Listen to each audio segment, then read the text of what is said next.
Większość traderów doskonale zdaje sobie sprawę z tego, jak istotnymi są poziomy z zeszłego tygodnia w postaci wierzchołka bądź szczytu i jak często cena od nich reaguje.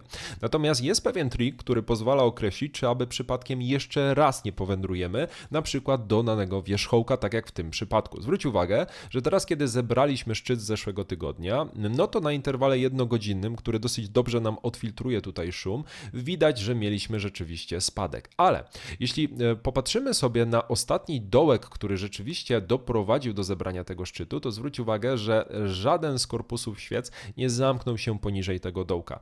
To bardzo mocno zwiększa prawdopodobieństwo i szanse na to, że ponownie zaatakujemy ten szczyt, przede wszystkim ze względu na to, że po prostu po zebraniu tego wierzchołka nie mieliśmy wystarczającej reakcji do tego, żeby rzeczywiście przesunąć rynek. A jeszcze, jeśli poniżej mamy na przykład lukę cenową, to prawdopodobieństwo wzrasta diametralnie.